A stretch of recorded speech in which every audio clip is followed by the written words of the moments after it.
always list who came, so, their address and their particular firm or something like that.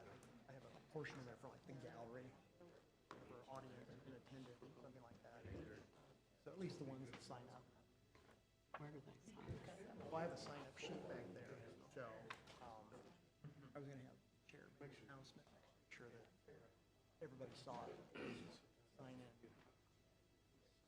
Yeah. It just, by the time we add YouTube,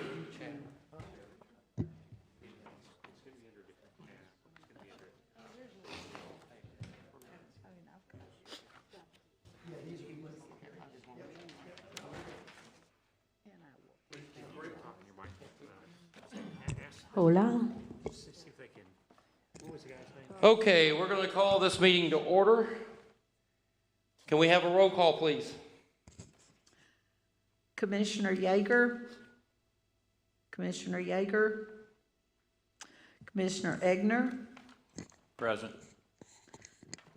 Commissioner McGann, here. Commissioner Engelke. Here? Commissioner Mercer. Here. Commissioner Little. Here. Commissioner Stokes. Here. Commissioner Vidal. Here. Well, if everyone will stand, we'll have the Pledge of Allegiance. Recording in progress. I pledge allegiance to the flag of the United States of America and to the republic for which it stands, one nation, under God, indivisible, with liberty and justice for all. I am going to invite those that are here with us tonight out in the audience. If y'all have not signed in, we do have a sign-in sheet in the back, and it has been requested that y'all sign in, so we have a record of y'all being here. Okay, has the commissioners had a chance to look over the minutes from our last meeting? Yes. If so, do we have a motion? Oh, yes, Chad. sorry, thank you. If I may interject, I did find one error. Okay. And so if I could just state that, it was on page 3, it was under item 5A. It was on the final plat for Linda Square. And actually, what's here on the page is that there's an A and B. It was approved with conditions A and B, and then it followed suit down when the commission made its recommendation to the aldermen that were just used A and B, but there actually was 3 conditions. And the second condition should be where there was clarify whether the need for a street light or not. And then C was to add a statement on the plat of erosion and sediment control, some type of note. And so those were the same as far as what staff recommended and then what actually the planning commission recommended to the aldermen. So I did notice that. I apologize. Okay, thank you. All right, with the new light, do we have a motion with the amended stuff?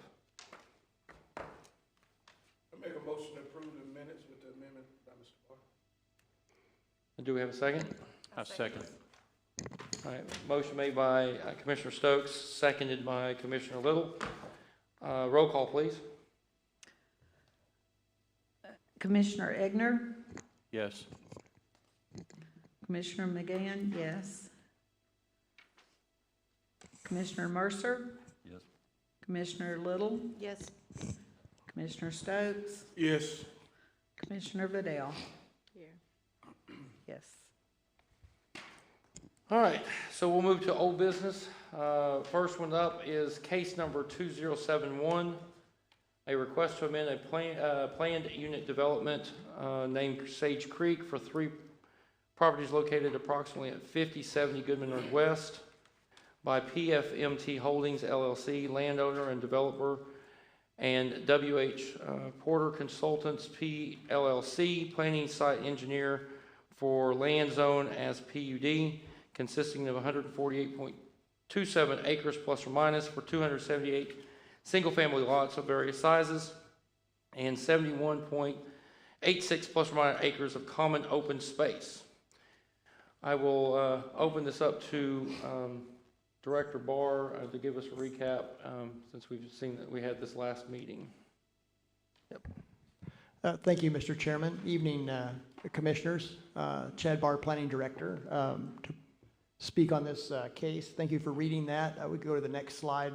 If you remember from last month, there was like 33 slides. I did chop it down to 31, but since we've been through most of that, and hopefully it's fresh in everybody's memory, I won't go through that. I'll just go to the latter part of the presentation. It's been modified a bit, as has the what was provided by the applicant with the new book. It did have a few changes in there. There was about 3 pages of changes in the new Sage Creek development book. So hopefully you were able to look at that prior to the meeting. But if there's any question on any parts, you know, that might be relevant to the discussion tonight, if we need to go back to a particular slide, feel free to ask to do that. That's quite all right.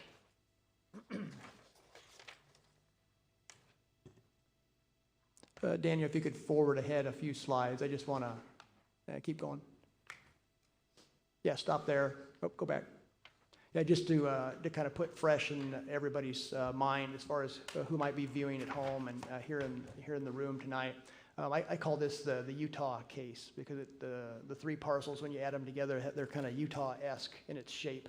But it's over on the west side of town, on the north side of Goodman Road West.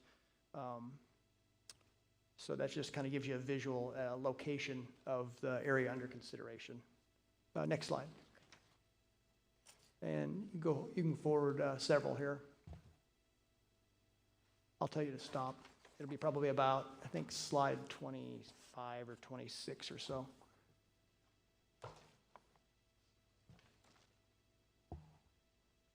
Okay, go back one. Yeah, so obviously what was discussed last time was trying to pin down at least a comfort level, I think, between the city, the planning commission, and the developer as far as the designs and kind of the expectations. And what I wanted to do here is just kind of visit that the city does have architectural standards in its design standards for the city, and those are in your monthly packet. And so those are some of them there as far as talks about not agricultural, but architectural compatibility. And it looks to compare as far as the development with the same type of zoning within 500 feet of the building site. So that brings us to basically one property in comparison, and that would be to the west of the subject property, which is the Willow Point Phase 3. It was approved last year by the city. I believe it was in September. And let's see. If you could go ahead a few slides there.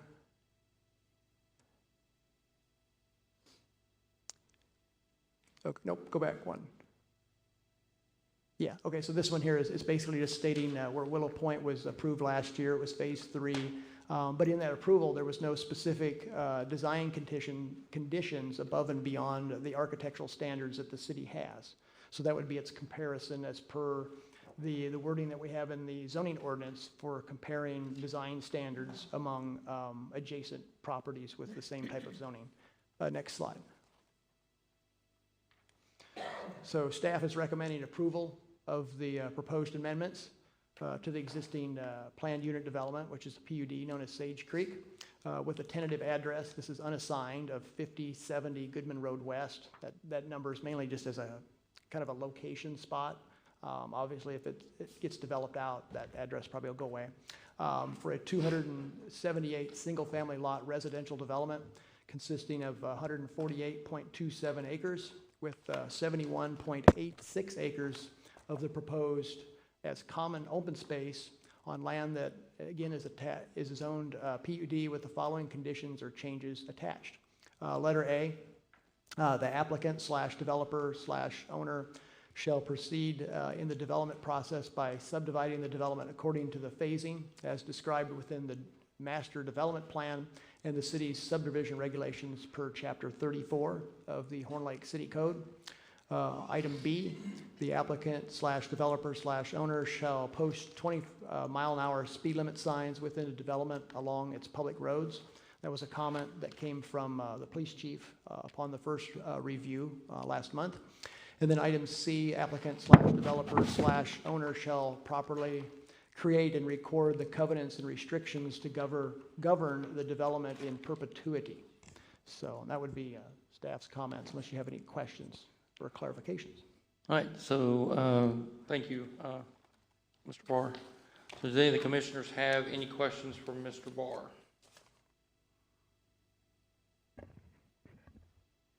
Okay, can we have the applicant come up?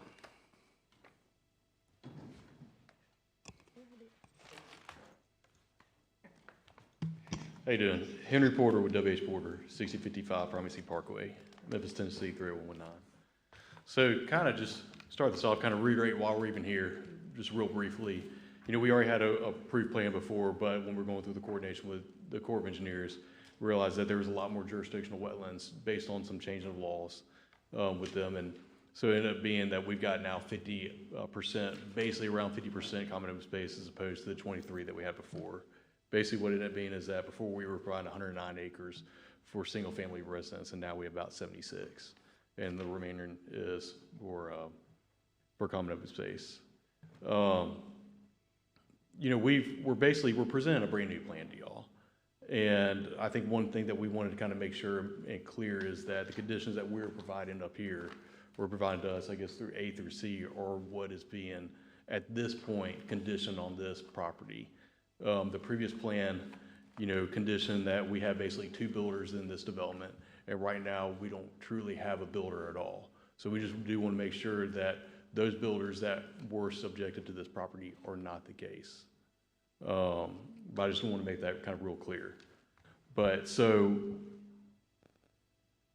kind of like, I guess in our last meeting, a lot of the conversation was with regards to the style of the house. And so we ended up leaving that meeting and regrouping on this to discuss, you know, how can we come up with, you know, really good design standards for this development. So we ended up meeting, we took what y'all had said in the past and come up with basically an architectural guideline to guide this project. And once we felt like we had something that was presentable to y'all, we ended up meeting with Chad to discuss with him. And so what y'all have before y'all is a culmination of those discussions between us and between them. And with y'all, we presented early, and I hope that y'all have had a chance to actually read over all this stuff. So one thing that y'all will see that is missing in here is any type of pictures. And we discussed with Chad, we discussed with some other local planners to decide that, or determine whether that should be included in this. And basically consensus was that we just didn't feel like it was necessary because, you know, it could, for instance, it could introduce you know, design elements that we don't know if is truly the intent of our design. So we felt like the best way we could really take care of this is by coming up with text. And so what we ended up, we had basically kind of 3 factors that we used to kind of to guide the design of these houses in the way that the architectural would be controlled. The first thing is, as Chad already said, was the architectural standards that's set forth within the city ordinance. And, you know, one of the things was that this will ensure the architectural compatibility with the homes in the same zone district within a 500-foot area. The one project that really meets that standard right now is Willow Point. But the homes will match the roof pitch, roof material, exterior finishes, you know, design of those surrounding homes. But we didn't necessarily stop right there. Like the second factor that we use is actually special design standards. And this is the thing we really kind of took what y'all said this last time to heart, and we tried to incorporate this into here. You know, one of the things was that we were gonna have a minimum roof pitch of an 8 to 12. And you could go with higher than that, but not less.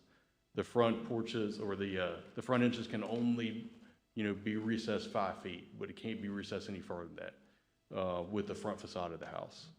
The first floor has to be, and we added some additional stuff in here that y'all didn't actually state last time, but 100% of the first floor must be brick or stacked stone.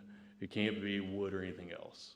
The second floor dormers, you know, you could use stacked stone, you could use brick, but you could also use like a hardy board or a fiber cement board.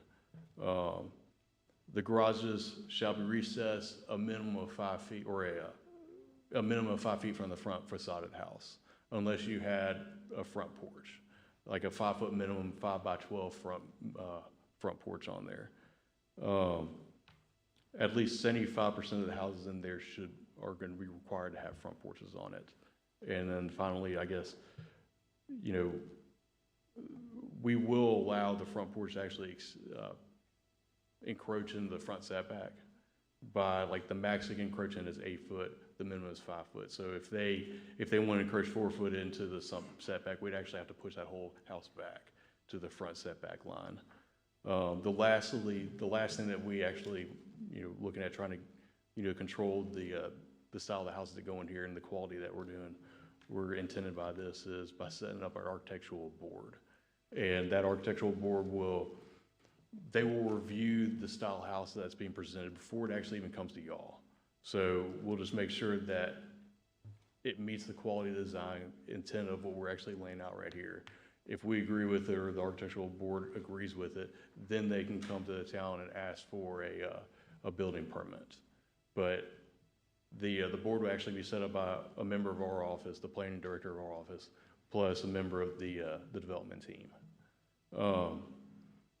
I think that was generally the intent that y'all had stated to us in this last meeting that y'all had concerns with, that y'all wanted to actually meet with the quality of y'all's city.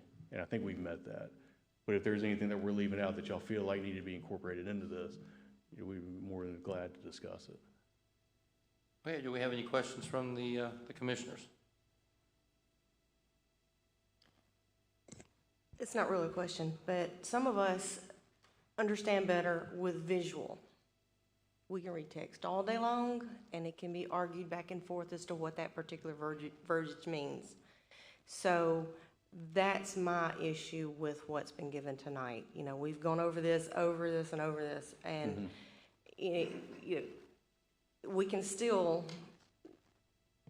we still can have not a bridging of the minds because, it can be misinterpreted.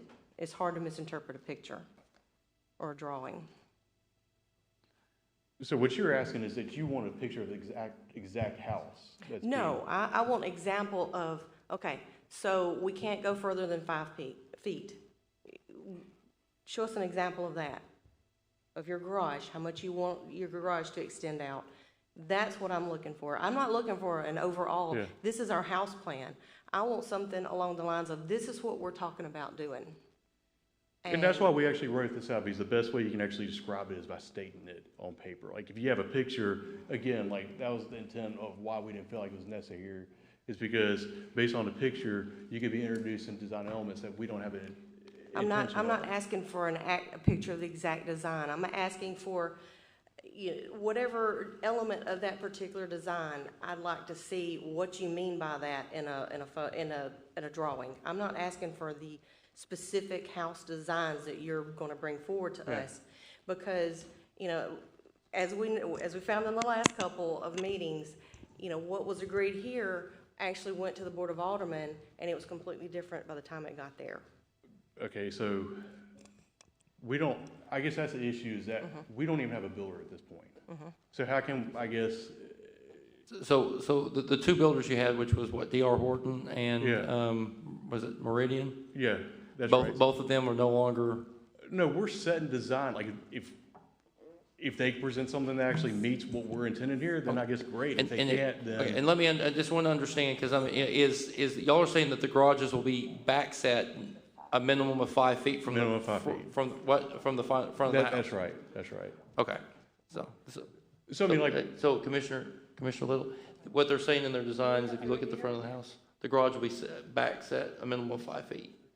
So there won't be no garage protruding. Is there anything written that, just like your statement that you made about the 5 foot setback and the porches 75%, is there anything written that you could provide to the So on commission? page 3, we have special conditions that state these very things. Okay, are those conditions something that we have?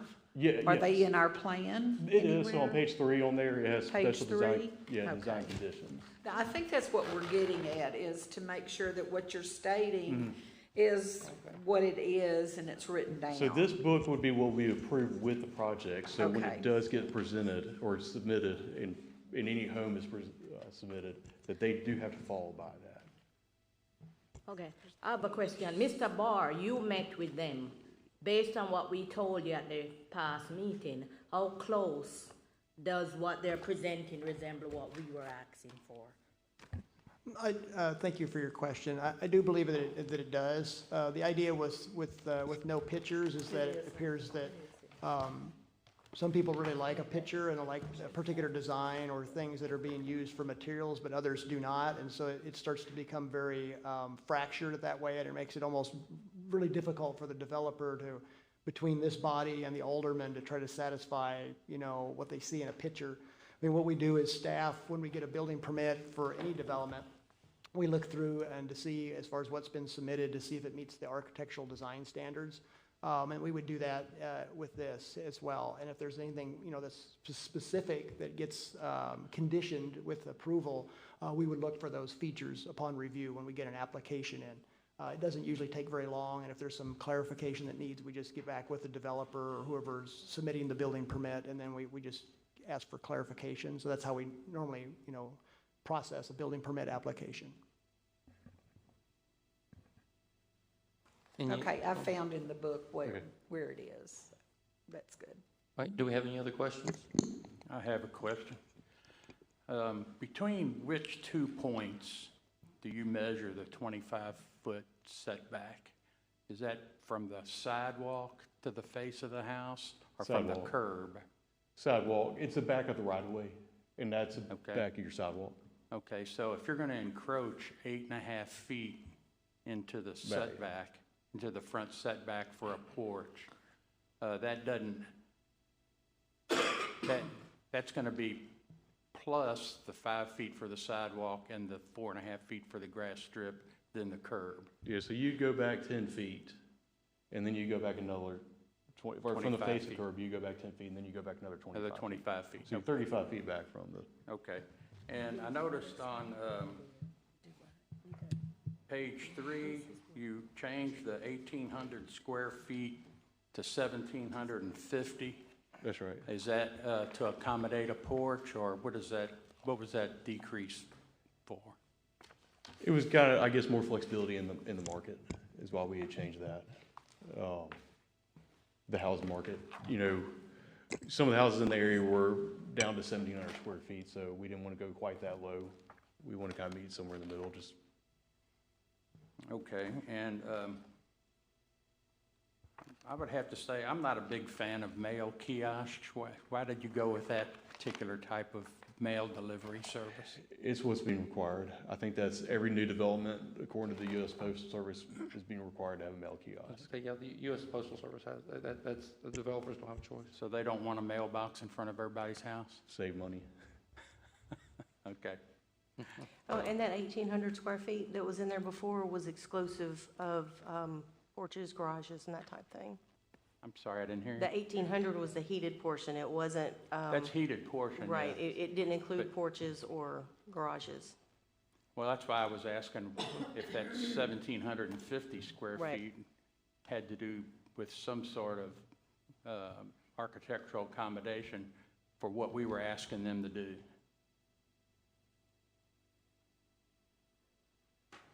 I have a question. For the designs, how many designs, different type you anticipate putting in this subdivision? No idea yet? No, basically, when something's presented to us by a prospective home builder, then we go through and just look at it and make sure it met the intent of what we're presenting to y'all and what y'all would approve. So we don't, I mean, basically, we don't know yet. Any other questions? Thank you. Okay, this is a public hearing, so I will open it up to the public. Does anybody in the public like to speak? Mr. Miller.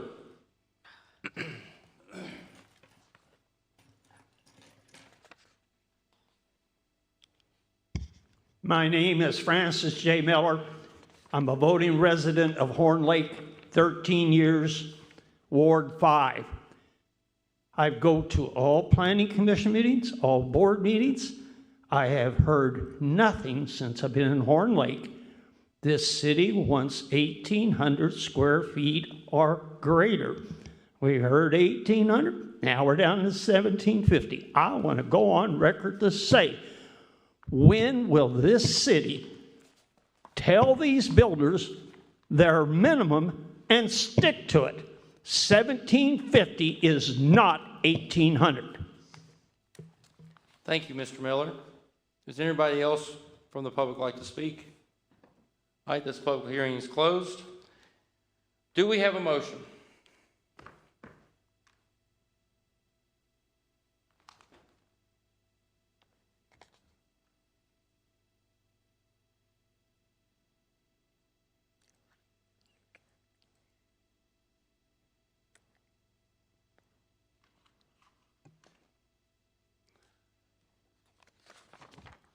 Do we have any other discussion?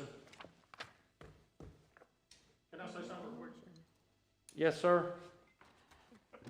Is there any other, I'm the owner, Paul Frazier, PFMT Holdings. Is there any other questions I can help anybody with? There seems to be a lot of confusion about it, and I don't know if there's something I can help with. Again, why did it go down from 1,800 square feet minimum to 1,750? Well, Why I've got- can't it just stay at the 1,800 like we requested? I've got two builders I'm trying to get back in because it's taken so long to get this thing passed right now. The one builder, excuse me, their minimum size on their elevations that they would like to do is 1,750.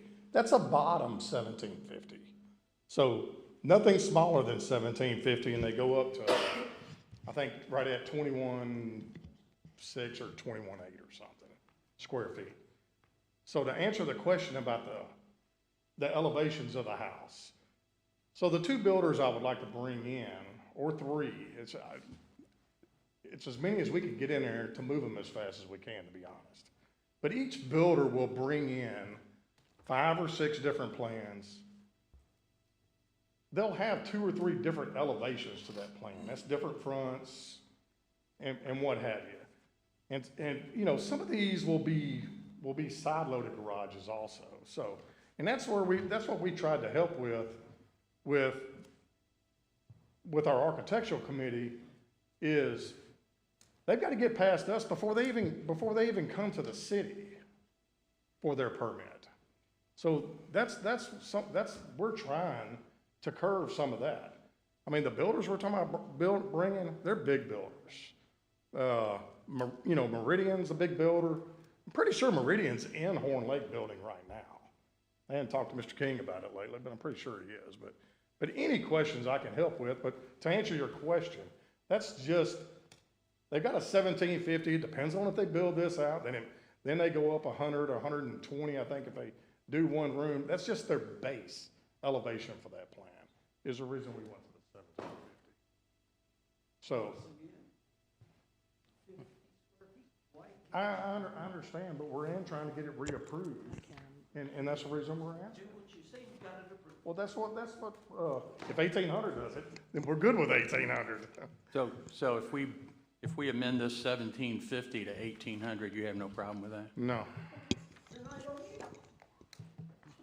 Just want to make you happy. All right. But if so there's do we any have- questions I can help you with, if somebody don't understand, I'll be more than happy to answer. So do we have any, Anything that I I was gonna say, do we have any questions for the applicant, or do we have a motion? I'm ready to make a motion. After review of application case number 2071, a request to amend the existing planning unit development known as Sage Creek with a tentative address unassigned 5070 Government Road West for a 278 single-family lot residential development consisting of 128.27 acres with 71.86 acres of that proposed as common space on the land that is zoned PUD. The Horn Lake Planning Commission approved of the request with the following conditions, A through C, plus the amendment of 1,800 feet. Second. Okay, we have a motion and a second. Roll call, please. Okay, Commissioner Egner, Yes. Commissioner McGann, yes. Commissioner Mercer? Yes. Commissioner Little? Yes. Commissioner Stokes? Yes. Commissioner Vidal? Yes. All right, the motion passes. Thank you, guys. Thank you. All right, on to new business. Case number 2079, a request for conditional use for a cemetery land use to be located at 4600 Church Road West in Horn Lake.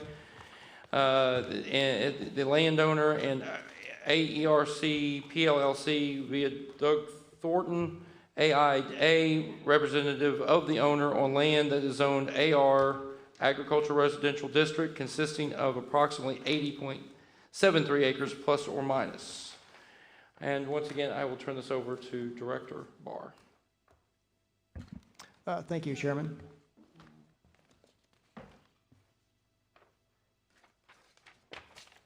Next slide there, Daniel. I won't reiterate that. That was nicely read. Oh,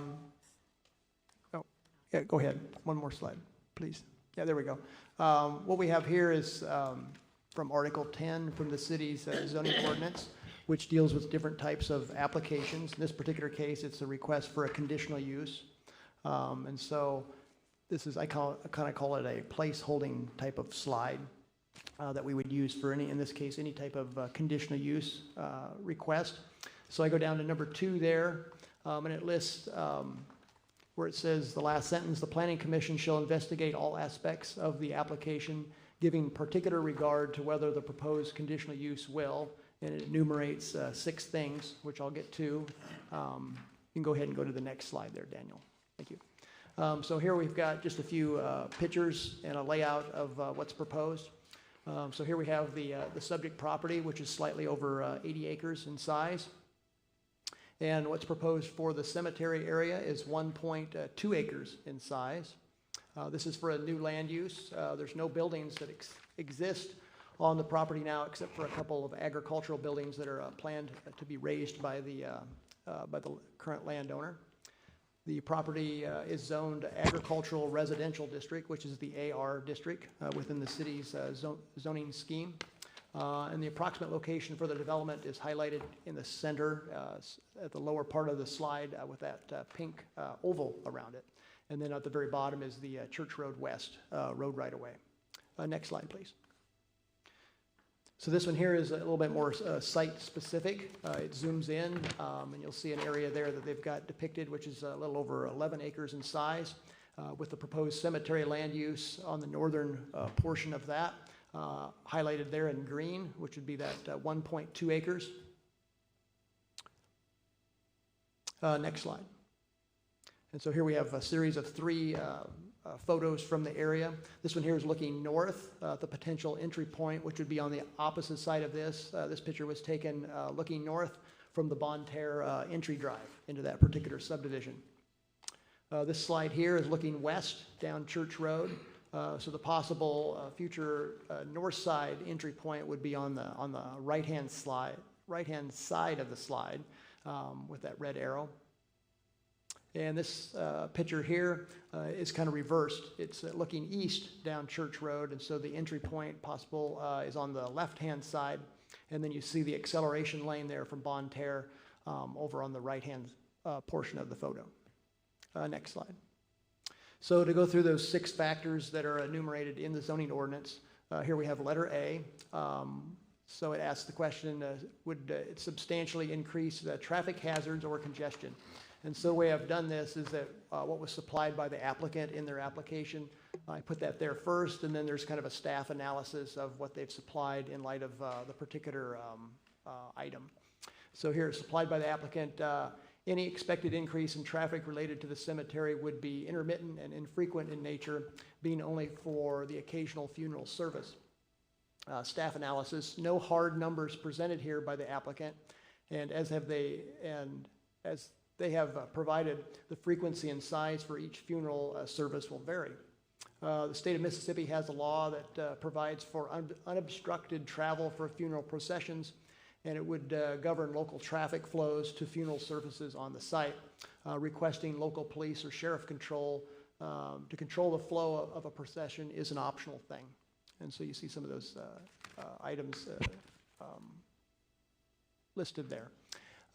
Item B, substantially increased fire hazards supplied by the applicant. The cemetery will not have any other effect on fire hazards in the area, community facilities, or public utilities.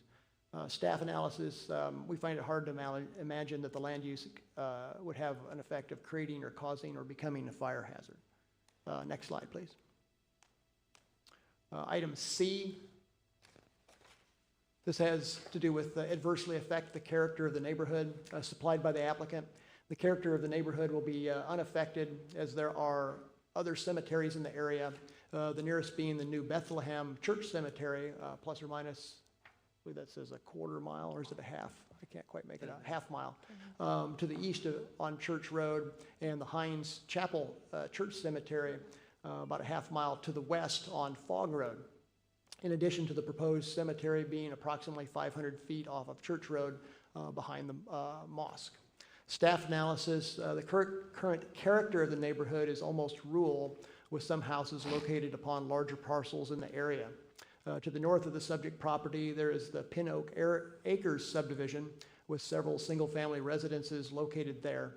Then there's a one-lot subdivision called the Little Farm One-Lot subdivision with one home, and then across Church Road west to the south of the subject property is the vehicle entrance to the series of Bonterre various subdivision sections that also contain several single-family homes.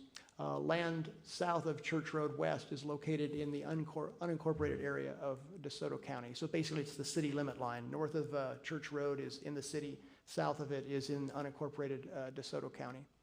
The applicant is correct in the location of the two cemeteries located in the area. The New Bethlehem Presbyterian Church and Bethel Cemetery are located about 3,000 feet plus or minus southeast of the proposed site for the new cemetery.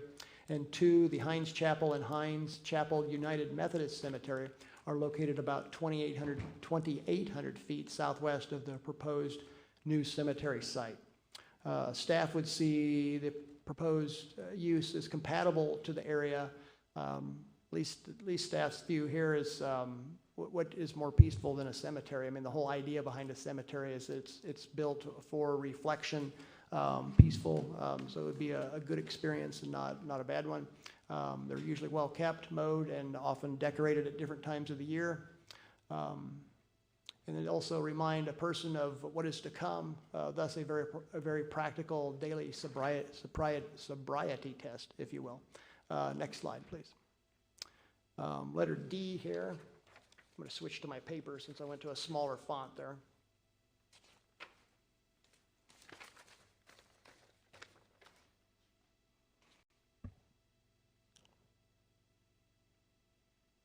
Okay, supplied by, this one here is adversely affect the general welfare of the city, supplied by the applicant. Rather than adversely affect the general welfare of the city, the addition of a Muslim cemetery would further diversify the community and provide a location and service that is not currently present in the city. The addition of the cemetery would not create any noise, health, or safety adverse influences on the city. It would have no more effect than other similar cemeteries at nearby churches.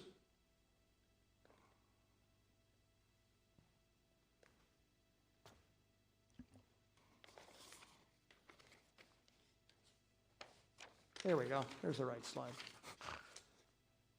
Staff analysis, cemeteries are not as common as land use trends compared in past decades as people have switched to more interment or cremation, those types of things, but seem to be fairly common over the history of the United States. They seem a part of the national fabric scattered here, there, and in many places throughout the land. Nothing here is seen to negatively affect the general welfare of the city. Some may question whether the cemetery would be, where it would be near Johnson Creek, which would be located north of the proposed cemetery about 750 to 800 feet, plus or minus, of any environmental effects to either the creek itself or possible groundwater supplies. But there won't be any issues. Decomposition of bodies is a natural process, and whether embalmed or not embalmed, buried in a vault or not a vault, that process occurs over and over again without environmental ill effects. Literally millions of buried bodies produce a good sample size from which inferences can be drawn. Now, sure, if a population that was known to have died from an environmental source, say a particular pollution or toxic chemical, or from the effects of radiation in a Chernobyl-esque or type of accident, then the city should give pause and further study and consideration of allowing a population to be buried, but that is not the case here. Please see the attached files. So there was 3 files that I attached in your monthly packet. One was the Boston College Law Review, and that was to try to present some legal aspects that have been considered throughout the country. So this type of application seems kind of new for this part of the country, but a Muslim cemetery or that type of request has happened in other parts of the country. Then the other two articles, there was one from the Clarion Ledger, and that was just to kind of hopefully familiar everybody, including staff, on current burial laws in the state. And then the last one was an article by a fellow by the last name of Joyner, and that was to talk about environmental reasons or concerns.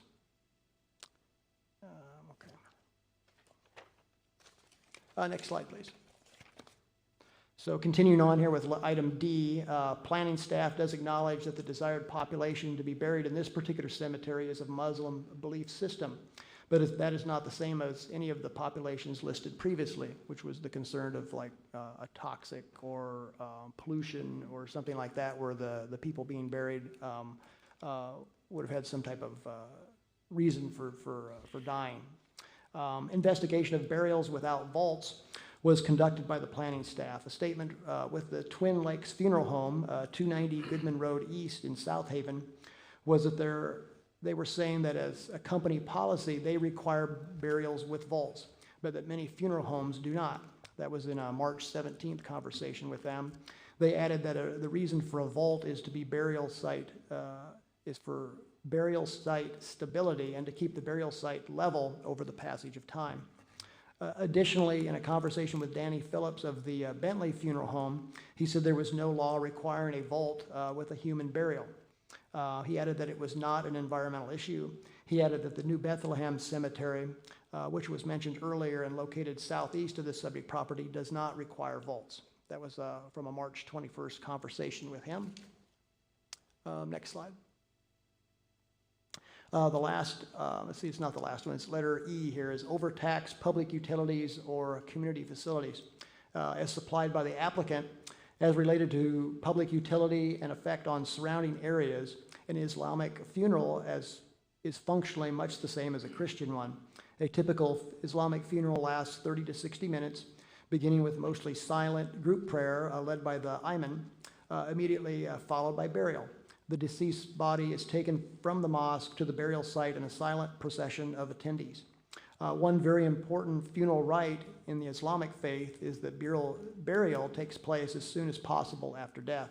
For this reason, there is no viewing or visitation. Immediately after death, the body is washed and taken to the location of the funeral, a mosque. Staff analysis. The land use will not have a demand upon public services such as public water or sewer.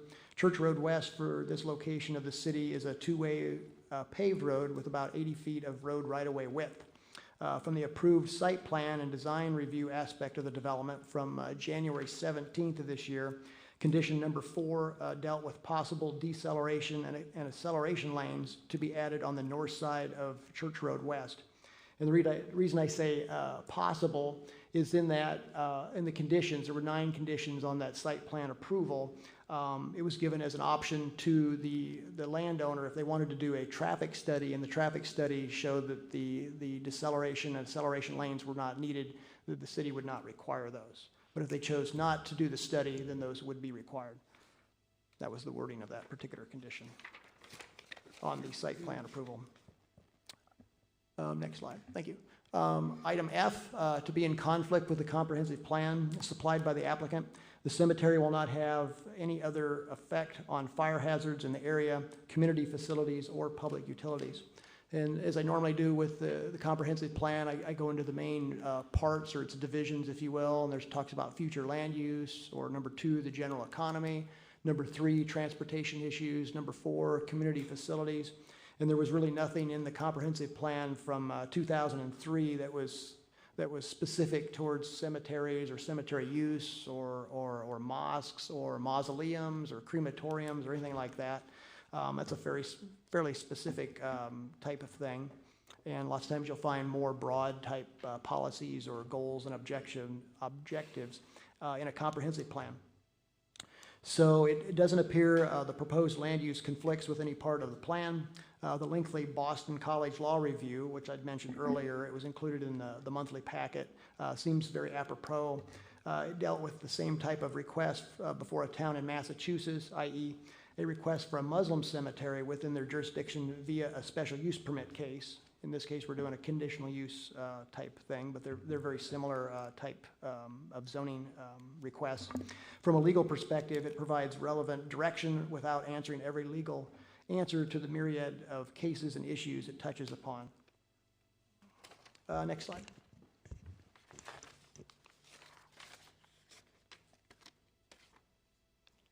Oh, I'm going backward in my papers here. Okay, here we go. Let's go forward. Okay.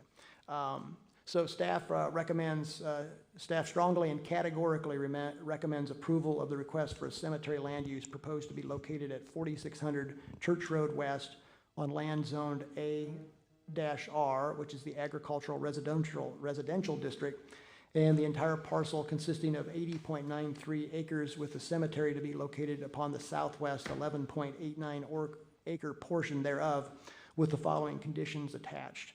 Number one, if intended to be divided, that means the 11 or 12 acre portion as apart from the 80, the owner / applicant shall divide the property according to the city's subdivision regulations, and two, no other conditions be attached. So if you have any questions, I'd be free to. Thank you, Director Barr. All right, so do any of the commissioners have any questions for Director Barr? I don't really have a question, but I have a couple of things that I'd like to say. I don't mean any disrespect to you or whoever put this packet together, but I was extremely disappointed in the way that it was put together. We got a lot of feelings, a lot of reporters' opinions, guilt tripping. We got a lot of that in this package. On this particular commission, we have to deal in facts, and we need to know the facts. And that's what I'm looking for. I'm not looking for the Southern Poverty Law Center for their opinions. I'm not looking for political opinions. I'm looking for facts. So, you know, it would have been helpful if you would have provided the actual federal law on this. I had to look that up myself, and I still am very unclear on some of the points in that federal law because it's huge. And you know, you also stated in the packet there are cemeteries that are closed. They are close, but Horn Lake does not have any cemeteries. 3 of these cemeteries was in the county, 1 was in Walls, Mississippi.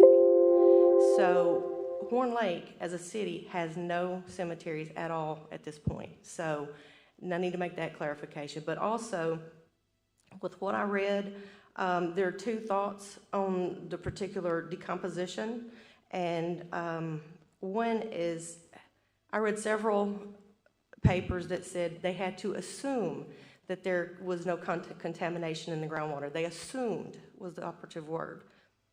Others said that they recommended 25 meters or 82 feet from any water source, which was ponds, lakes, streams, or well water. So there are 2 different thoughts on that, and I have to go with the one that actually has more information and doesn't use the word assume. So that's my contribution for right now, but I just hope to have more facts on things in the future.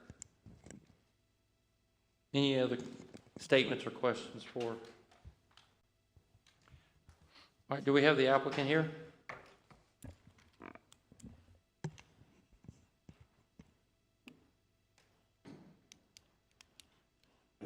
Good evening. Doug Thornton with AERC, representing the owner.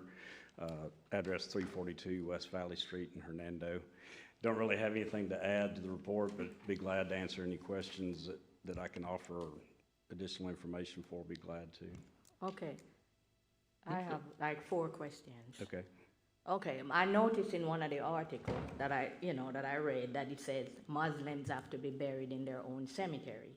Right. So I am assuming that if this cemetery is built, nationwide, Muslims will be coming to Horn Lake to bury their dead? Not necessarily. I mean, there are other Muslim cemeteries, so this would not be the only one. But I don't know where they may. It's probably more of a relational type things, somebody's father, mother, whatever, but generally, as I understand it, and I'm not Muslim myself, but as I understand it, I've had to educate myself a little bit, but, because it is it's a quicker process in Christian burial, so, they generally get buried where they live or in the community they live in, so I don't foresee a lot of traveling to do that, but, that's a presumption, so. But if they are far from cemetery and this one is available, I don't see what's gonna stop them from coming and burying their dead here. Yeah, it could be anybody related, right? Is it with any cemetery, if you grew up in a community, you wanted to be buried back in that community, you could be transported back there, so. I don't know that it's any different than a Christian cemetery in that regard, but I could be wrong. And I noticed you said that you're not Muslim, so you kind of don't know, right? What are these? So it's kind of like pointless asking you these questions that you may not be able to answer. Right. Well, I've done a fair amount of research, but I'm not a practicing Muslim, so I wanted to make that clear. So I wish somebody who was Muslim was here to, be able to answer the question so we can make informed decision. Right. So we know exactly. I'm gonna ask, the rest of the questions anyway. So is there like a different burial rituals that Muslim do that's different from the standard? If there is a standard, I don't know. Right. They do not embalm, so as Director Barr kind of delineated in his report, upon death, they're brought here, they're washed, and then they're wrapped in linen. Then they are observed by the family and relations, and then they are immediately taken out to the burial site, buried on the right side facing Mecca. And so there's no vault, as was mentioned, not necessarily any kind of casket. I mean, just wrapped in linen and buried. So on the right side. So the body is washed? Yes. Or will be washed at this property? Right. What kind of chemical, what are they gonna use? Just water, soap and water. Just soap and water. Mr. Barr, this question is for you. Can we require, I know it's standard that they bury their dead and it's just the body alone. Can we require that they put them in a coffin or, because if you put, the body in the ground, I would think that, can it cause any form of contamination or anything? Because most places I know require that they be in a box or be in.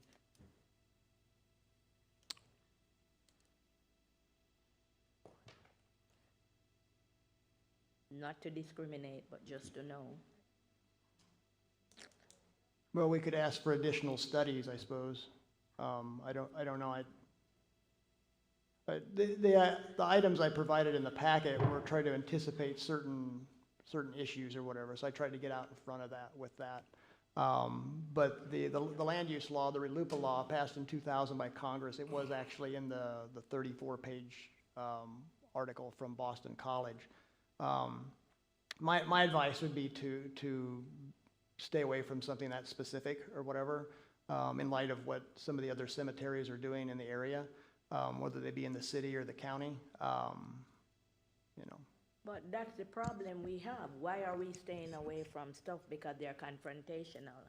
If we want ordinance and we want to uphold the requirements for Horn Lake, South Haven do what South Haven do. Horn Lake want to do what Horn Lake do. I'm sure different cities do what they want to do. Right. So what, And even though they don't use the vaults and they don't use coffins, do they have a standard depth? Like there is with, anyone else? Is there a standard depth, or do they just dig up a little hole and cover it up, and then the animals can get to the bodies? Yeah, my understanding it is 6 feet deep, which is pretty standard and pretty typical. It's how deep? 6 feet. Okay, what I've read is 3 to 4 feet deep, and it's because they need the oxygen to be close enough to the surface so that it helps decomposition. But I'm like you. I have questions that only someone that is involved in that religion can answer. And I appreciate your information and your being here tonight. But I've got questions that you just can't answer as, not being of that faith and not knowing what their their plans are, so, That's fair. yeah, but I do have one question for you. In your letter, you stated that the cemetery is an integral function of the mosque. Right. So does that mean that every mosque has to have a cemetery? I don't believe so. I know there's a couple in Memphis that do not have cemeteries, so Okay. I think it's more the other way around, really, probably misstated, but the cemetery is more related to the mosque than the mosque is to the cemetery because of the process. Right, because I know the one in Arlington has their own facility. So that they, and I also know that there's some that are located in storefronts, so obviously they don't have a cemetery. So to me, that's not an integral part of the mosque. It's not a So- required Right. component of it. That'd be a fair statement, yes, ma'am. Okay. Any other questions?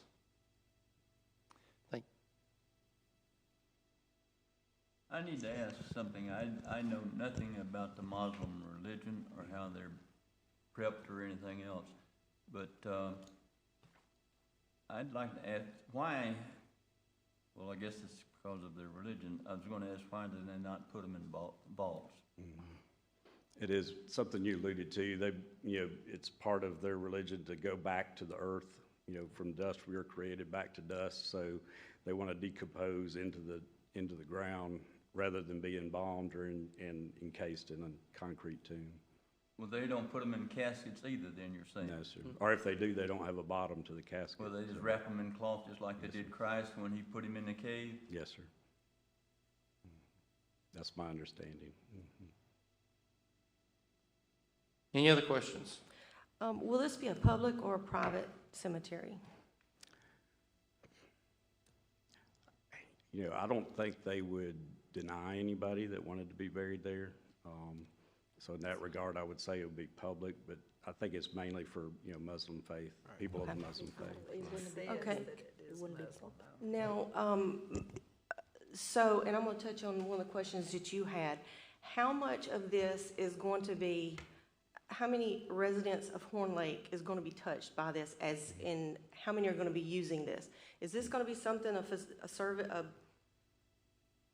a facility that they have with a cemetery that is used for other areas, South Haven, Memphis, Arlington, Tate County, Arkansas? I think it would to a certain degree just because there aren't very many mosques in this area. And so it would draw, just like any other limited function building would. I think it'll draw from some other communities just based on the Muslim population. Right. So. Okay, and based on what I've read on their website, the cemetery in Arlington said that they had 27 acres, which is a little more than double this size, but that their facility would serve the Muslim community for centuries. So, is there really a need for another one? And I'm just asking because I really don't know. I'm gathering facts. Right. And I don't know how I would answer that, other than, it was a strong desire of the landowner to be able to have that there as part of the mosque. I think he sees that as his contribution to the Muslim faith, is to be able to have, everything in one place, so. Okay, and I have to ask this question, I'm sorry. I understand he's a resident of South Haven. Why is this not in South Haven? Why is it in Horn Lake? That I don't know, other than this was the property that was brought to us. Why didn't somebody show up yeah. to answer our questions, because they knew we were gonna have questions. And he probably would be glad to do that. Okay. but, Well, yes, in light of that, I would actually probably propose that we table this until the next meeting so that we can actually ask some questions that only the owner can answer. I mean, I have questions that you can't possibly answer. Right. That's so. fair. So do we have any other questions for the applicant? Thank you, sir. Thank you. This is a public hearing, so I'm going to go ahead and open this up to the public. Is there anyone in the public would like to speak? Will I be recognized? Go ahead, Mr. Miller. You can go ahead. They're going to let you go first. This time, I want to be quoted on every word I say. Quoted. My name is Francis J. Miller. Once again, I'm a voting resident of Horn Lake, 13 and a half years, resident of South Haven, 21 years, a member of Christ the King Catholic Church. I am a Catholic. I do believe in burying the dead. I do believe in religion. I do believe in all faiths. I have nothing against Muslims. I have no problem with how they want to bury their dead. And please quote me, I have no problem with them burying them on this Muslim church property or whatever you want to call it. I have no problem with them putting it in Horn Lake. And as far as worrying about how many people will be buried there, no problem. When it's full, it's full. So if they bring them from all over the United States, when it's full, you're not going to bury anymore. And I don't care where they bring them. They got to be buried. Bring them to Horn Lake and put them to rest. Bring the Muslims here. They are a religion. They are entitled to bury their dead by their religion. And please quote me. Thank you, Mr. Miller.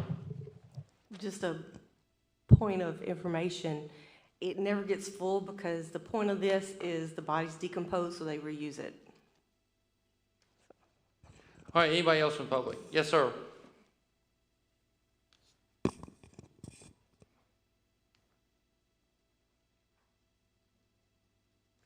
Good evening. If you could just state your name and your address, please. My name is Greg Speltz. I live at 4696 Church Road, which is the parcel that's pointed out on the map, the little property. It's 19 point something acres that was originally part of this proposed cemetery mosque. I don't really know where all this is going and what actually is going to happen. It's been so many different aspects of being voted down numerous times. Now I understand that, are we getting a mosque? That is our understanding. Okay, I just want to make sure that cemetery was voted down once before. All of y'all make very, very good points toward all this, and I have just a few questions. Like I say, my property borders directly to this property to the west. So I'm been opposed to this from the get-go, and I'm still opposed to it.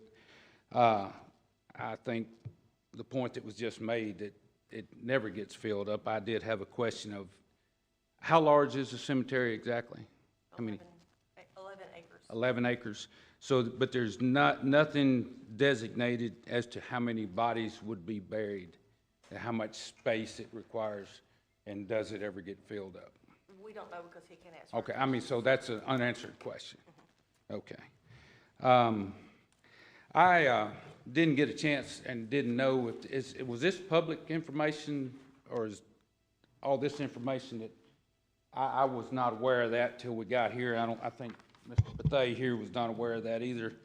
And everything I read, just briefly, it seems like this is based on discrimination. Well, discrimination goes two ways. I don't see none of this has ever been based on discrimination. So some of these points I read, I only got to read some of the conclusions. So I'm kind of like with you. I don't know where this seems based on more of opinions, but it's seems very swayed in one direction. So I just wrote a few points here today. I didn't know what we were going to be hearing or talking about, so if you'll give me 1 second. One point that you made has already been made, that this is city of Horn Lake. This is not the county, so what goes on in the county is moot point, I think you stated. And then I have a hard time hearing, but was there other people of other faiths or denominations have the ability to be buried in this cemetery as well? Or is this strictly based on the Muslim faith? We don't know. We don't know, but we're thinking it's based on just strictly to Muslim faith. Well, I know if you're gonna compare it to the other cemeteries within the county, there's multiple faiths buried in the other two cemeteries mentioned. So I do want to mention that.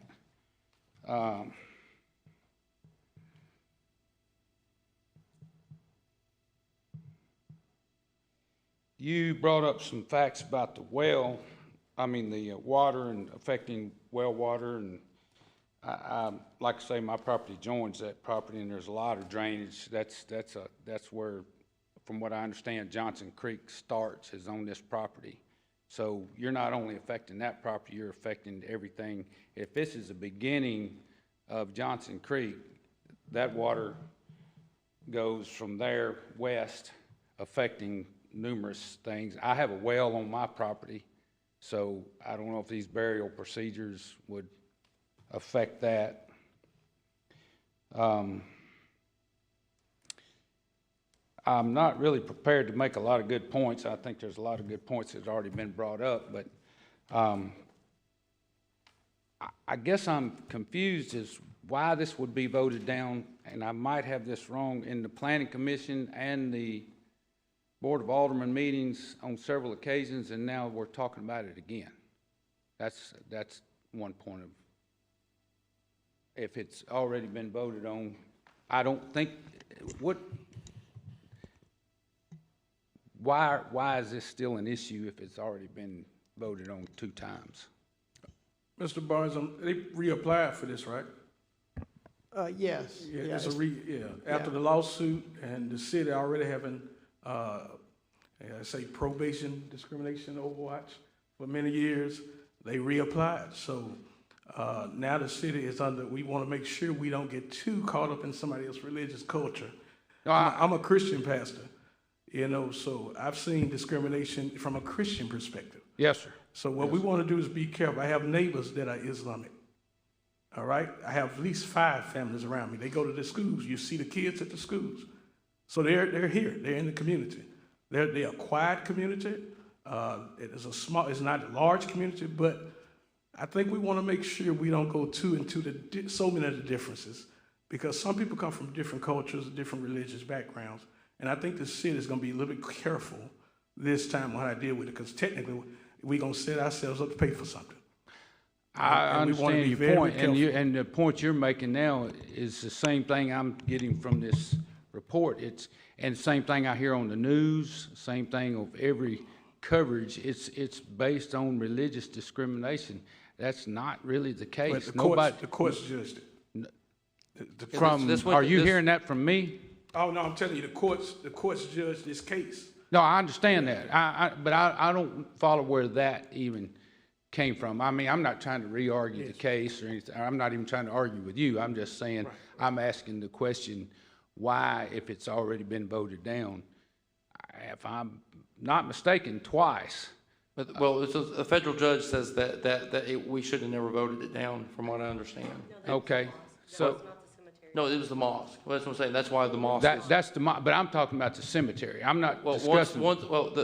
My understanding is that once the mosque came in, and after the mosque won their federal judgment against the city, then they can come back and reapply, because before they didn't have any place to put the cemetery because of the mosque.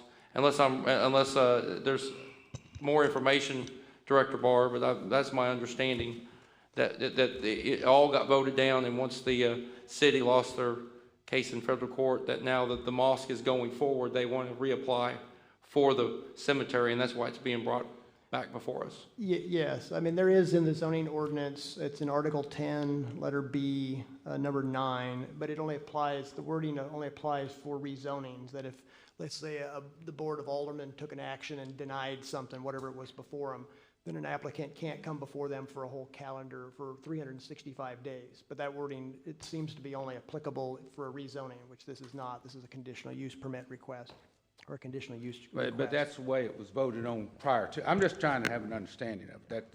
That's what it was voted for, a conditional use at that point, right? So this is the same thing again, correct? That's my understanding. There was. I'm just asking. Yeah. It seemed like My understanding was that we had approved the mosque, but then they wanted to come in and do the cemetery, which is a different thing, and we didn't agree. We did not want the cemetery. That was my understanding. So I thought the mosque was Okay. not approved, and then thought it it went to the wasn't, federal but the court, and then it cemetery was wasn't. approved. So I guess Yeah. that my question is, if everything was voted down, cemetery voted down twice, Board of Aldermen, Planning Commission, mosque voted down twice by the same two boards.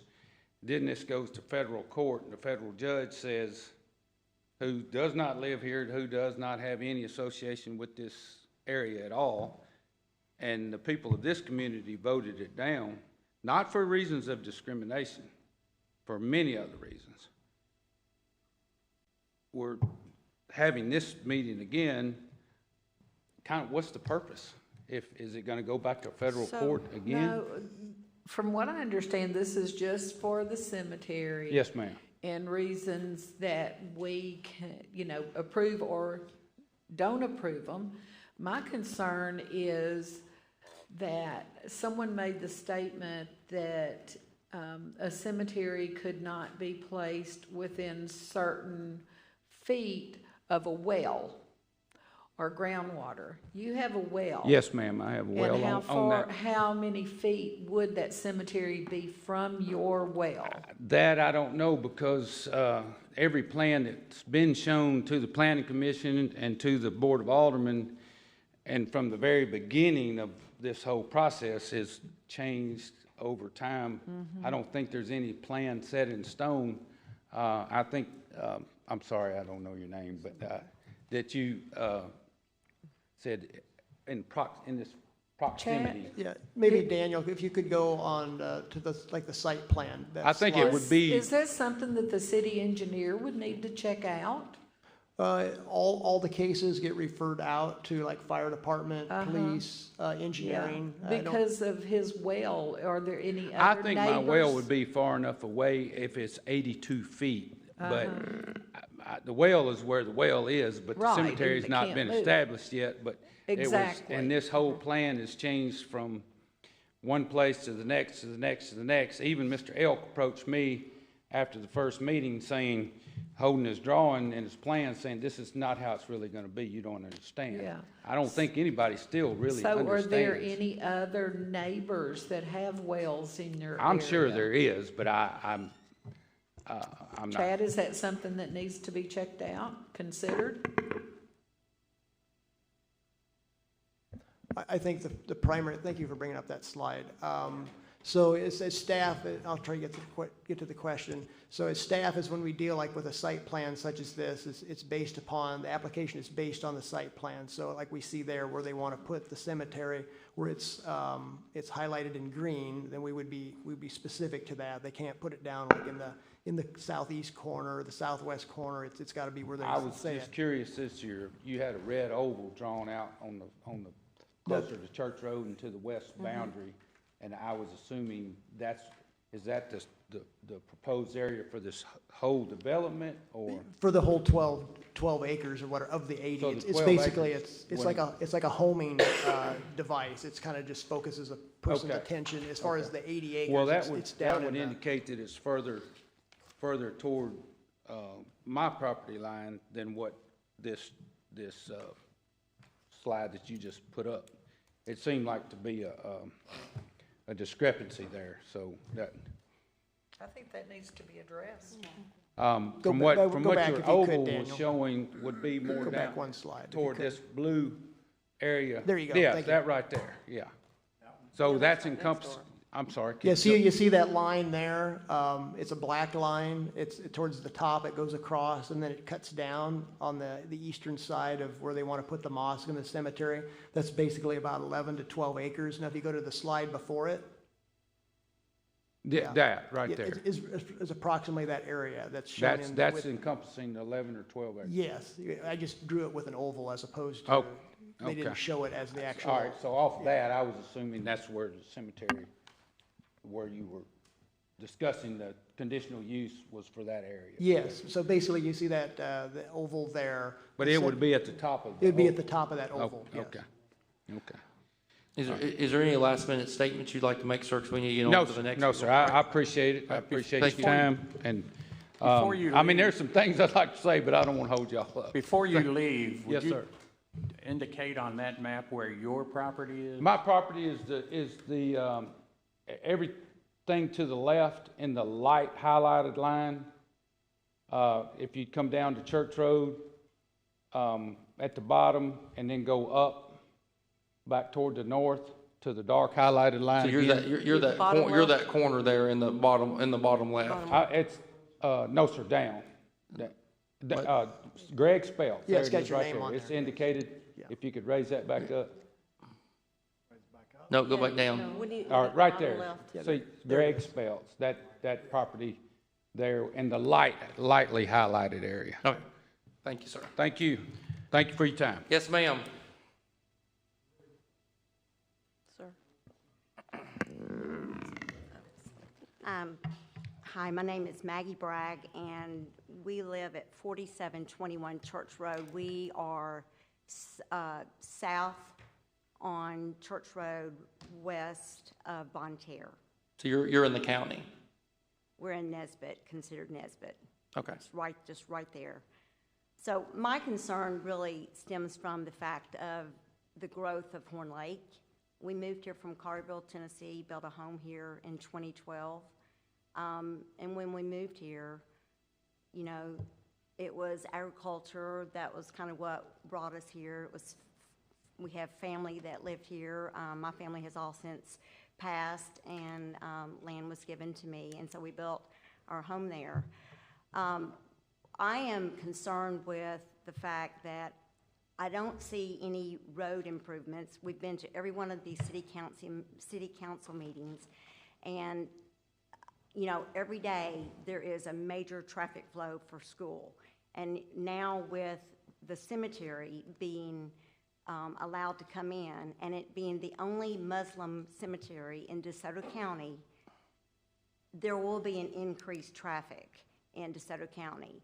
And it is, it's almost kind of scary to pull out on Church Road around 2:30, 3 o'clock, anywhere from 2:30 to 3:30.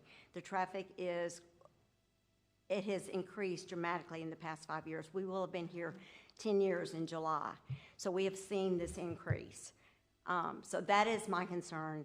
The other concern is that if you are wanting to increase Horn Lake and the growth of Horn Lake, I think you need to really look at what is going to attract people to come here and the income that people will bring in. We live next to Bonne Terre. Those are nice homes in there.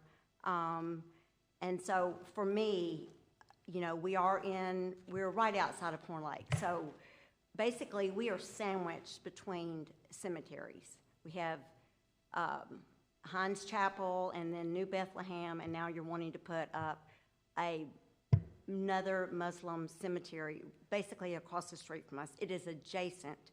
It will be adjacent. This property will be adjacent to our property.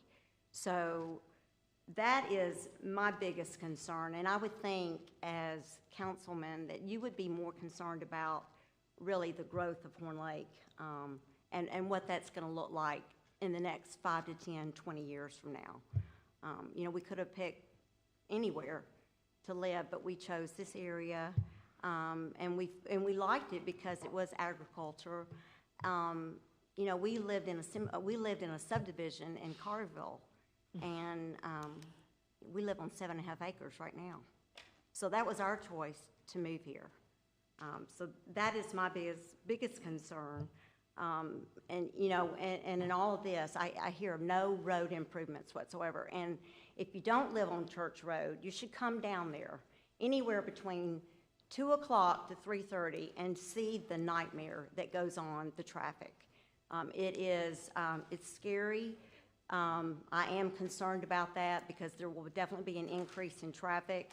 And I do believe that if this is the only Muslim cemetery in DeSoto County, you will definitely have increased traffic because they will bring other Muslims to this particular cemetery, and you will always have increased traffic, not just on the Muslims that live in DeSoto County, okay? So I know we have one in Arlington, this will be the next one, so please consider that, because I think, you know, it's your responsibility to look out for the future growth of Horn Lake, and that's just my concern. Thank you. Thank you. Yes, sir. No, that's fine. What? Don't they get 3 minutes? Before I start what I really was going to talk about, I'd like to point out a couple of issues. The circle is in the wrong place. Sir, could we have your name and address? Oh, I'm sorry. My name is Richard Bethay. My address is 4624 Eiffel Lane, across the street in Bonne Terre. So you are also in the county? Yes, I'm in the, Okay. from the county. However, I will point out, and I was planning to do this later, everybody within a circumference has a vested interest in what goes on, regardless of whether they're in the city or the county. The last time there was a planning committee meeting on this issue of the cemetery, that was specifically raised, and the city attorney approved the fact that all residents in the county as well as the city have the right to have an interest. Back to this. The circle is in the wrong place. If you take the entire 80 acres, it encompasses the part to the left. The part to the left is where the mosque is being built. According to the map that is adjacent to the petition, it says 1-point-something acres behind the mosque is where the cemetery will take place. It also, on that map, refers to the fact of 520 in the green area. I have to assume that 520 refers to 520 lots, burial lots. It says that the amount of the cemetery is 1.2 acres, not 11 acres.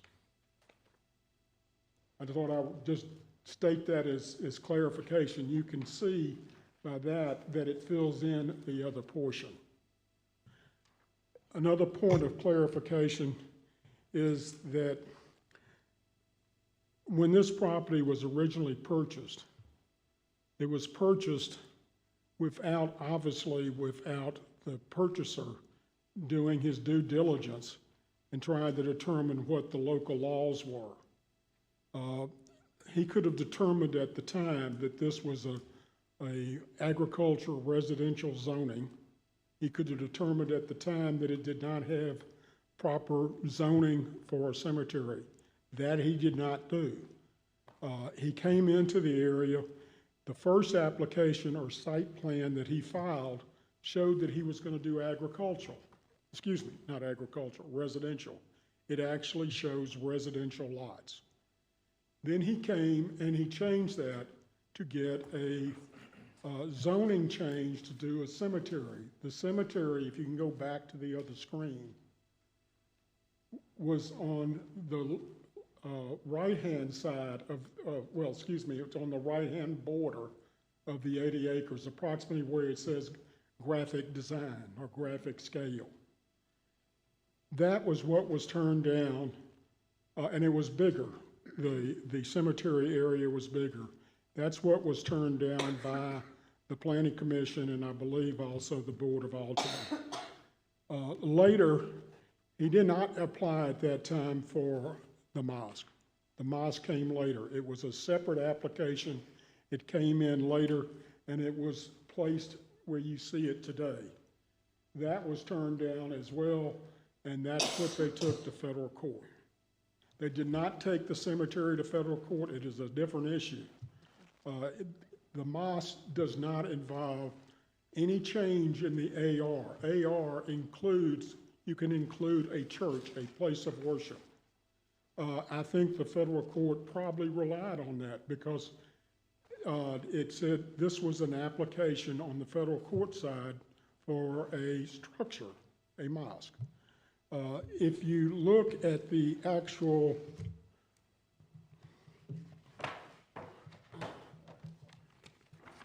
statement for, it says,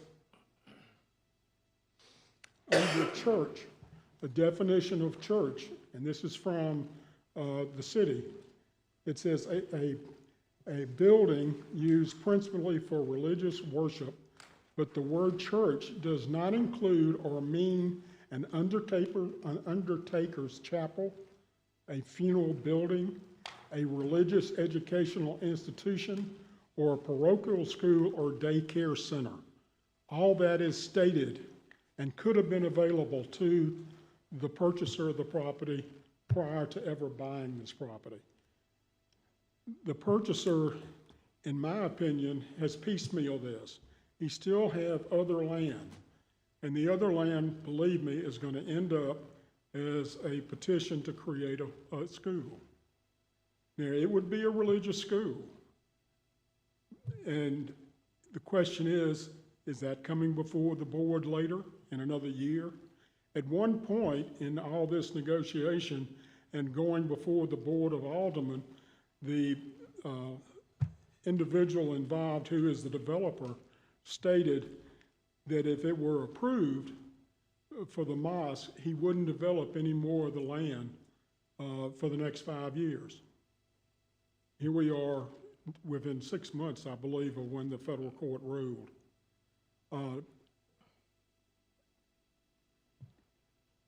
There's a fear of the federal court, and I understand that.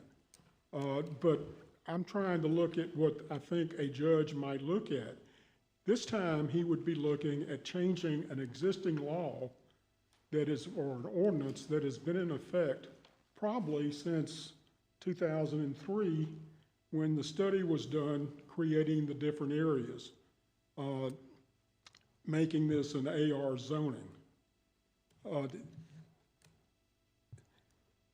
As pointed out, and it's correct, these other cemeteries are in the county. They also are part of old churches. They're old cemeteries. There's not a cemetery in the city of Horn Lake. You've heard the question about the neighbors, et cetera. If you create a cemetery, what's happened to the rest of, and you have a church or a mosque, what's happened to the particular AR zoning? Is the AR zoning out of the question for the rest of this property? It could be, because there's no indication that he's ever going to try to build a lot and build a house on it, which was the original application.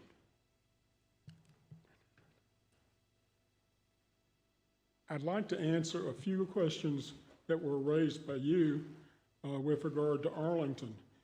Arlington is, as you said, approximately 27 acres. I do not believe a mosque is associated with it. It was done for the purpose of serving the Mid-South area. And I think in their literature, they even mention Arkansas and Mississippi. There are churches or mosques in Whitehaven and other parts that do not have cemeteries attached to them. I also am very curious as to whether or not a non-Muslim would be allowed to be buried in this cemetery. And every other cemetery that I am aware of is non-denominational. So I look at this very simply.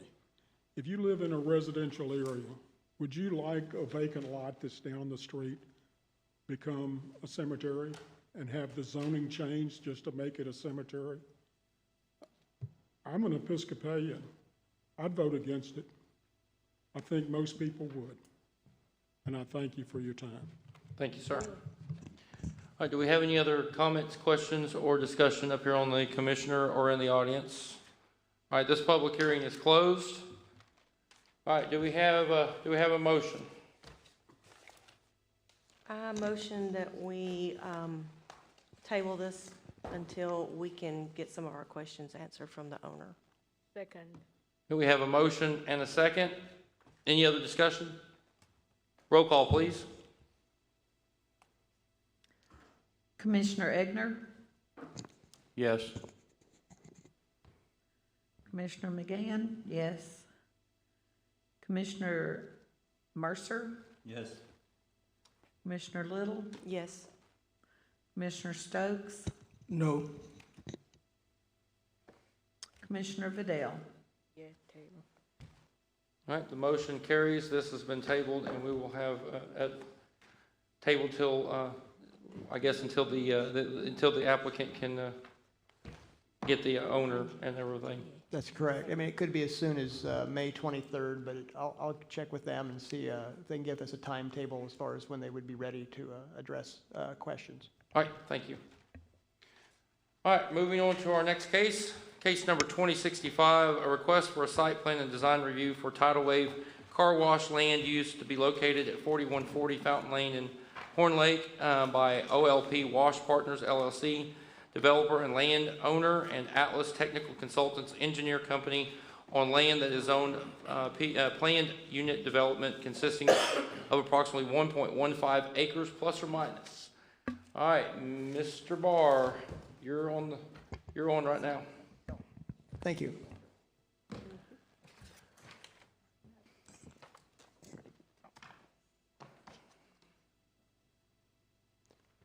Thank you for reading that. Yeah, Daniel, you can go to the next slide, please.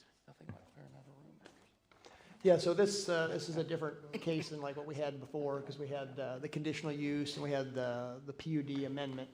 So this one is, as we've seen more recently, site plan design review. Here we have from the zoning ordinance, the architectural standards of the city, which appears in Article 13. And it talks about the purpose. The purpose for architectural standards is to make sure that certain exterior of all new construction and building additions are high quality, long lasting, so forth. And like number 3 there, it says the standards are intended to enhance the visual aspect and livability of the entire city. Next slide. So here we have a few issues, and I believe the applicant they're going to try to zoom in electronically. I think they're going to be represented that way.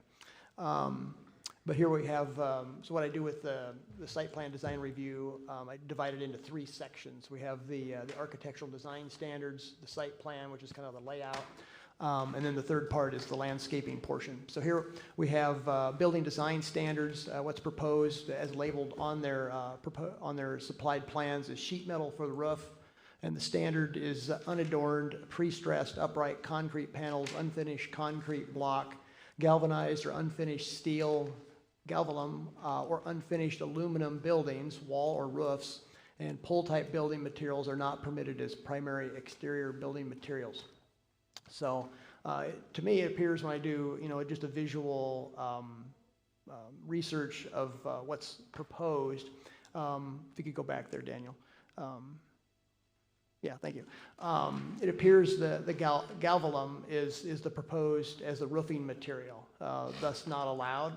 I remember from a previous site plan design review, I think it was Mr. Thorne's case, I think it was last month, there was talk about, the metal as a siding material, and I think the Planning Commission had determined if it was painted metal, it was seen as meeting the standard. But always when there's any question of any question by me or whatever, I on the side of error, I'd rather bring it to you to get the whole Planning Commission's determination as opposed just to me acting unilaterally. So what they're proposing is this the blue painted sheet metal for the roof material. So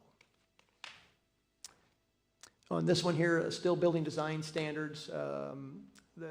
What's proposed on the north facade, which that's where the cars would actually exit after they've gone through the car wash, is around 6% for glass material. The standard is a minimum of 20% of the facade facing the public right-of-way. So that facade would face the Goodman Road right-of-way.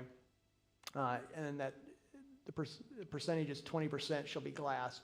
So the issue is 6% for the north facade is proposed. Now, the east side comes in at around 50% glass, bringing a more balance to the overall design. But I wanted to bring it to you as far as your thoughts, whether you concurred with that or thought something differently. Next slide. So here we go to Article 5, Item N, which is the next phase or the next part, which is the site plan review.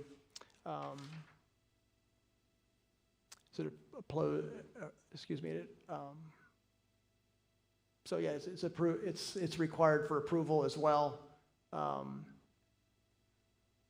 Next slide.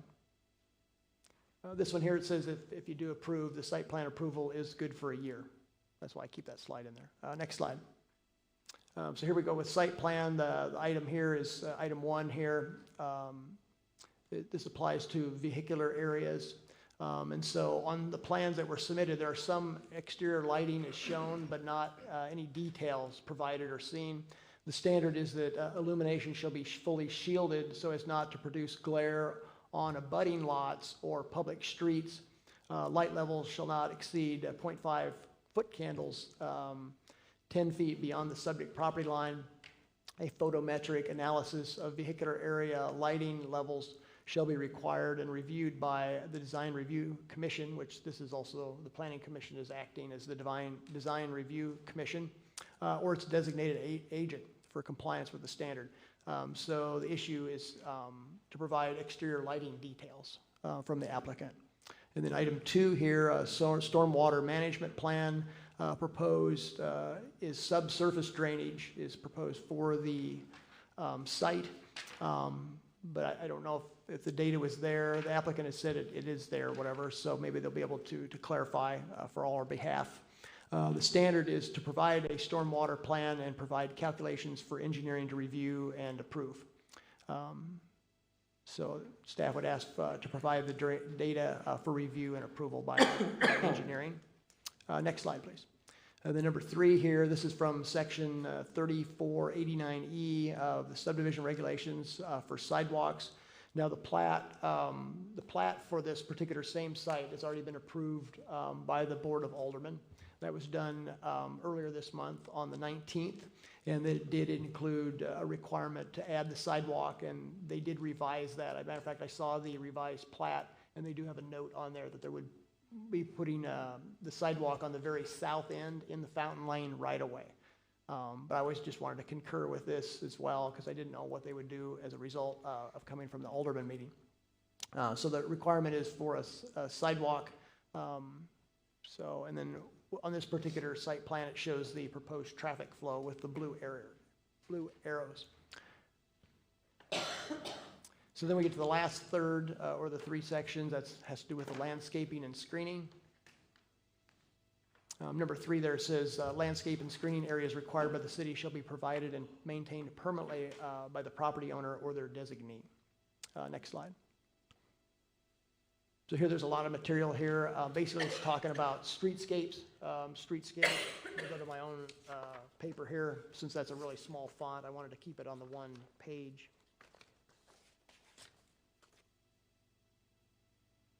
So what's proposed is only about 18 to 19 feet on average for width for the landscaping on the north side. And then we have a couple of different planting standards, but using the B1 planting standard, that would require 8 ornamental trees, but 6 are provided. No trees or plantings other than sod are required for both the west and east side since they don't face public right-of-ways.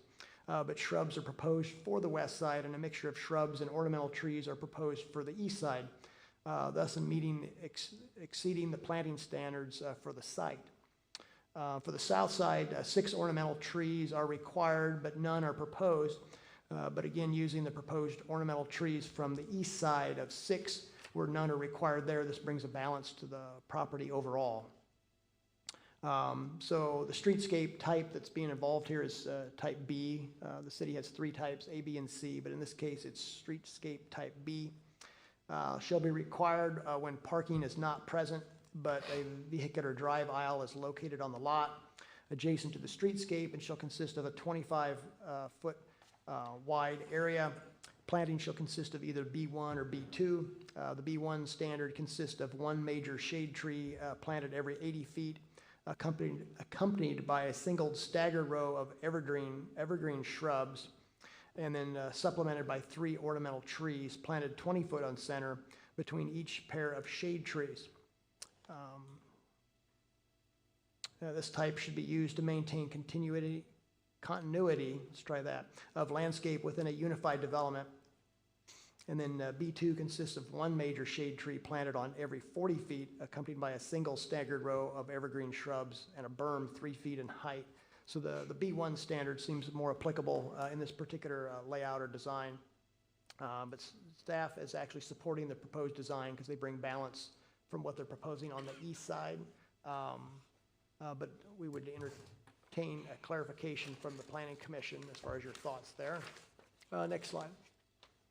So that brings us to staff recommendations. Staff recommends approval of the requested site plan and design review case for the Tidal Wave brand car wash, land use at 4140 Fountain Lane, consisting of 1.14 acres on land that is zoned PUD with the following stipulations, conditions, or clarifications attached. Number 1, clarification by the Planning Commission on the acceptability of the proposed galvalume roofing material. Number 2, clarification by the Planning Commission on the acceptability of about 6% of glass as a material on the north side facade. Number 3, provide exterior lighting details that meets the city design standards. Number 4, provide drainage calculations and abide by drainage requirements made by the city engineer.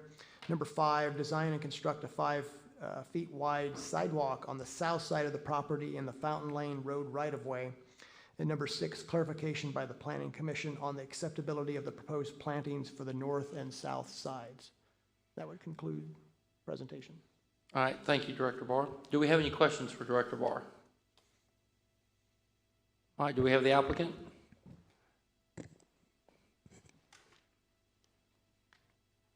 Good evening, Commissioners. Brandon Hebron. Address is 8440 Jefferson Highway, Baton Rouge, Louisiana, 70809. So we are here seeking approval for the site plan for a Tidal Wave Auto Spa and seeking that approval to move forward into building permits and eventually, get a auto spa built here. We want to be here. We're excited to be here. We've been working with Chad through the site plan comments. We've been kind of on our toes with some of the stuff that's come back.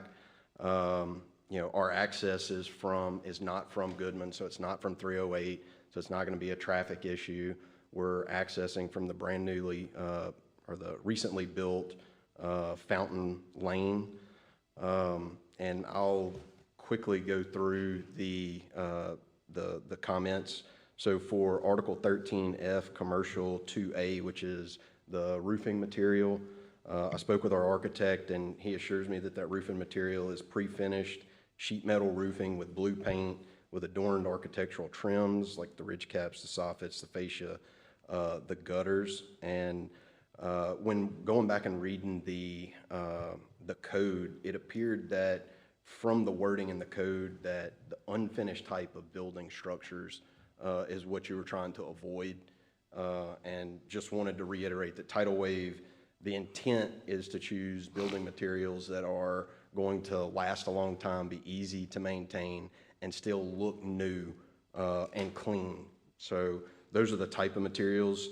Obviously, if the pre-finished sheet metal with the blue paint is not acceptable, we would be more than willing to figure out what is acceptable and figure out what we need to do to make that right. And then, so moving on to the next item, the 20% windows facing the right-of-way. Our site building is very narrow, obviously, the functionality of it. You've got cars coming in one end and going out the other, so trying to move it on the longer piece of the property, especially with the site sloping down, makes the most sense.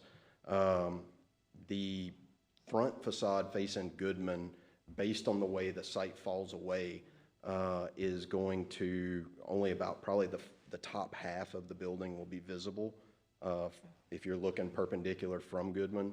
And so what the thought is that, based on the grades of the site, that the large majority of the glass is actually visible from the public right-of-way, which is visible from the intersection of Goodman and Fountain Lane, right where the Walmart is. And then also the other side would be a lot of glass, the majority glass, and it would be visible from our access point, which would be the public right-of-way of Fountain Lane as well. So with all of those things combined together, we feel that the proposed building maintains the quality and the value intended. The building is compatible with other structures in the area, so in the district, and the design exceeds the intent, especially when you think visibility from the right-of-way of the glass. So that was all the architectural items. I'll move on to the site plan items. The illumination standards, there is a photogrammetric site plan which is submitted as part of the construction documents for building permit. We have that. It just wasn't on the checklist for site plan submittal. So we do have something showing, that we have it and can submit that to, for your satisfaction. The stormwater management calculations, the calculations were provided on the left side of sheet SP 3.0, and it shows all of the detention for the overall development and all the calculations that go with it. The sidewalk, we learned of the sidewalk requirement subsequent to submitting for the site plan submittal. I know on the east there was, on the east was Wendy's and the west was McDonald's. So what we've agreed to is to tie into both of those sidewalks. Obviously they'll probably be in first because they're really fast, but we'll be coming in behind them and tying in to their sidewalks and making it work. There was one other item that was requested during the site plan review, and that was the addition of a fire hydrant at our southwest corner, and we've agreed to that and are providing that as well. The landscape, so landscape street B, our intent was to provide landscaping as close to the code as possible and meet all of the code requirements. And where we were having struggles with placement, we ended up supplementing in other portions of the site. So we kind of followed, I think it was the Wendy's concept that kind of used that same type of concept where they weren't able to meet something, they overextended in other areas. And with that being said, I think that addresses all the comments. I'm, again, happy to be here. We're excited to be here, excited to get something open here, and I'm here to answer any questions. All right, does any of the commissioners have any questions for the applicant?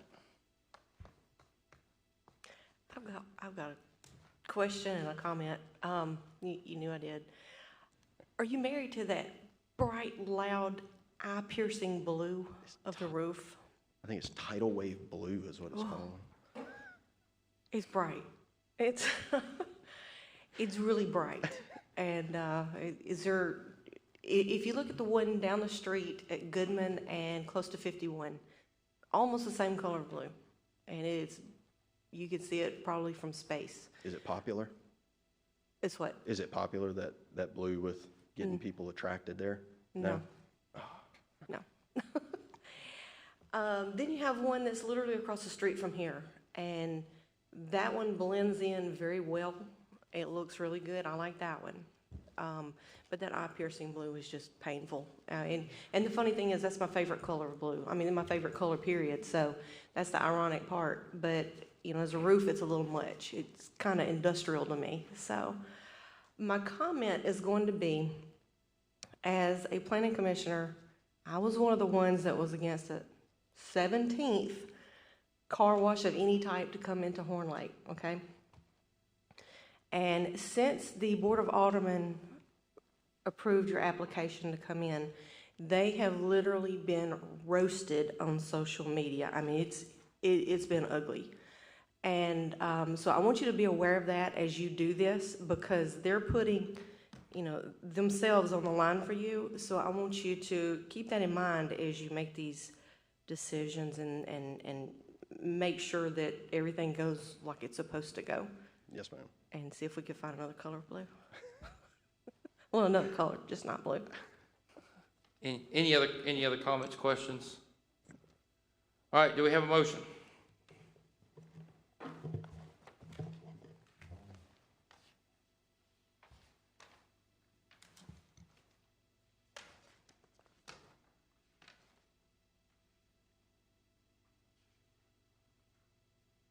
And do we have any other questions?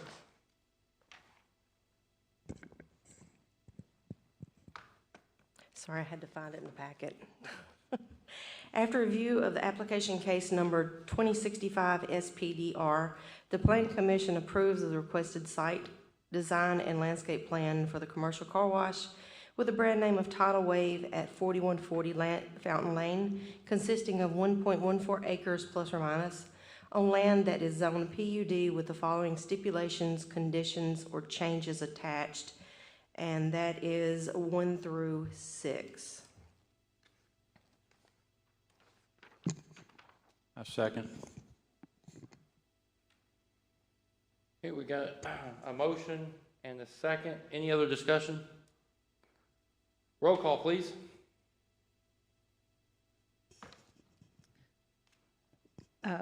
Commissioner Stokes?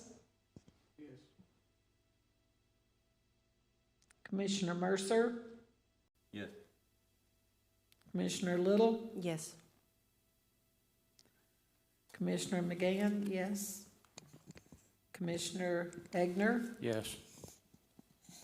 Commissioner Vidal is absent, and Commissioner Yeager also. The motion passes. All right. Thank y'all. All right, on to other business. We have a request for an update on the comprehensive plan update. Before we hit that, I'd like to, my favorite word, clarification. And let's go back to the cemetery for just a moment. When you were reading out the information, you referenced like 1 point some odd acres of land. In their packet, it has 11 point some odd acres. On their application, it actually has 14.8 acres. So if we could get some kind of... No, thank you for that question. It's a very good question. No, during the processing of the case, you've got the parcel, which is 80 acres. I think they stated it's 79. I went with the assessor's version through the county at over 80 acres. They did start with over like 14 for that little chunk out in the southwest portion of the 80 acres. Thank you, Daniel. And so that little portion there, you see with where it's got the right angle line there. That area there is around 11 point some acres or whatever. So that's where they clarified that during the processing of the case. And then they have the cemetery where they want to do, where the green area is, which is the 1.2 acres, which they're showing there. It's really, really small in the center in the white there with the black lettering where they're showing the 520 grave sites. So that's what they're showing there. So that's, as I processed it or whatever, they did make some changes or whatever. So, but the cemetery site is proposed to be 1.2 acres, but the area that they want, it looks like they want to divide off or subdivide off from the 80 is around that 11, whatever the 11 and fractional portion is or whatever. So that's what that is. Okay. If you go ahead and go up with your comprehensive plan update. Oh, yes, sorry, thank you. Yes, I continue to make some progress contacting different folks, and people have been giving me some different names. I think I'm up to about 13 or 14 individuals that have stated that they want to be on the comprehensive plan advisory group. I'm kind of targeting a total of like 17 members. I'm thinking maybe, north of 20 is probably too many as a group, and 15 may not be quite enough. Right now, basically, if you know of anybody that you think would be a quality contributor that maybe would be on the younger side of the scale of things, maybe somebody in their 20s or 30s, I think that could add value and then balance out the group.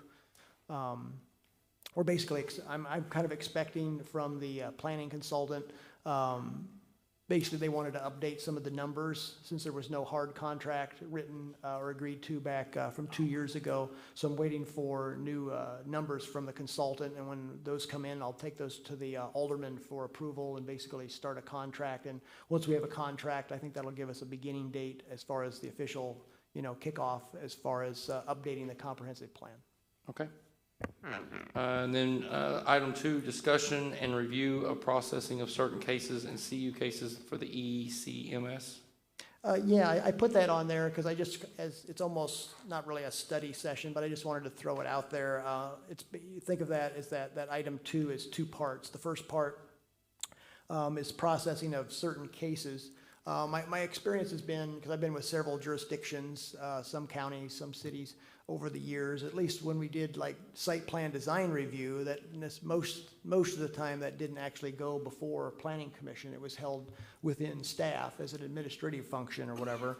Because I don't know what your view on that is. I mean, there's a lot of minutia, a lot of details there. I don't know if you enjoy that or whatever, but I didn't know if that would be something you would consider as far as, because where I'm going with this is whatever, I think there's larger planning issues for the city, and maybe the planning commission might find their time more valuable in some of those bigger planning issues, as opposed to the minutia with the site plan and design review. So I'm just kind of putting that out there as something to maybe think of. I wouldn't mind getting some feedback from you on that particular issue. The other thing is on CU. So when I use that CU, it stands for conditional use cases for the ECMs, which is the electronic changeable message signs. That's in the zoning ordinance now. So anybody that would have a desire, like we've been approached with the new McDonald's on the west side of town, part of their sign would have an electronic message, but that would require a conditional use. But we do have, the city does have standards in the zoning ordinance that would administratively control some aspects of electronic message signs, their brightness, that sort of thing. So I didn't know if what the Planning Commission's thoughts, if any, on continuing or leaving that as a conditional use requirement for electronic message signs. Since we do have some standards in there that could be enforced or administratively enforced. So are you asking, repeat what you're asking again, I guess. Oh, okay, very good, thank you. No, basically what I'm trying to put out there is just 2 kind of just blanket questions to the Planning Commission, basically feedback for staff. To change the zoning ordinance, it can be done by 3 entities as far as initiating that process. It can be done by you as the Planning Commission, it can be done by the Board of Aldermen, or it can be done by an individual property owner. Any one of those methods, they can initiate a change. Most time you'd see it like in a formal zoning request. Let's say somebody wanted to go from, I don't know, R10 to, let's say, like C3 or something like that. They would file a request to change the zoning on their property. But we also have language that they can also request a text change to the zoning ordinance. It doesn't happen as often, but I think it's still like the same $500 fee or what have you. And so I just kind of wanted to put the 2 ideas out there for you to think about or mull over if that's something that you might want to initiate at some point as far as a possible text amendment to the zoning ordinance to change the 2 issues there that I've laid out. Okay. Did that answer your question? Yeah, on the first one. And with the signs, I know we had an issue with signs by the expressway. I forgot what they call that district. But we was doing rolling signs, and then it wasn't allowed because some had already had the manual signs, so it was a big issue. But I remember them changing something that allowed consistency. Yeah, I think maybe you might be referring to the digital fuel signs. Right, That was a change where before that actually required a conditional use, but that doesn't any longer. So if someone wants to put in a gas station, which the staff, we've been approached by 4 different entities for possibly 4 more gas stations in town. So if they wanted to put up the monument signs with where it would show like the brand name of the gas station plus display their price, doing that in a digital format You know, with the numbers like we see in other parts of town, that would no longer require a conditional use. And that was a change. I've noticed that was changed here in the last few years or whatever. Right, because we had a case where the gas station right there by the Express, I can't think of the name of it, but it already had the rolling signs, but the ordinance changed since they've been there, and then they want to build a new sign, but they want to keep the digital standards. When everybody else came in, they couldn't do digital, you know, so. But the alderman changed that, so they can do that Right. now, so. Any other questions or comments? All right, and then number 3, setting of the December Planning Commission meeting date. You are thinking ahead. I'm just trying to think ahead, because I know what happened last year on that, where we changed it in November, and it really, certainly you don't have to do anything tonight. I just wanted to put it out there. If you want to do something, that's great, or whatever, but I didn't know what the date would be or the sentiment. I know that Monday's the 26th, that's why we're having to look to move it. So, I mean, typically, this body's always moved it the week before, so that would be the 19th. So that might be something for us to consider. I mean, the years I've been on the board, we've always moved it to the week before, because most people probably going out of town for Christmas, and you're talking about the day after Christmas, some people may be still out of town, so I think we're gonna do it now where you can plan for it. Yeah, so I say go ahead and. So you wanna make a motion? Yeah, I make a motion to move our December meeting to the December 19th for 2022. Do we have a second? And that Tuesday, right? Monday, the 19th. Okay. The 19th. Sorry, looking at 2023. Hold on, I didn't pick Really a ahead of Tuesday. myself. No, she's looking at the wrong year. She's way ahead. Okay, go ahead, roll call, please.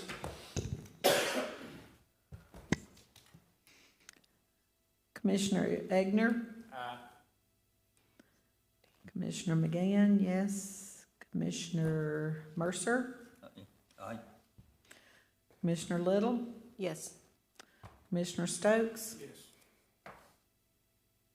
Okay. All right, I want to thank everyone here. Thank all you commissioners. Thank you, Director Barr. And it's good to see Miss Tammy Woods here today for us. So thank you for being here. So do we have a motion to adjourn? Motion, yes. Anybody got a second? Second. All in favor say aye. Aye. Any opposed, the same. We are adjourned. Thank you.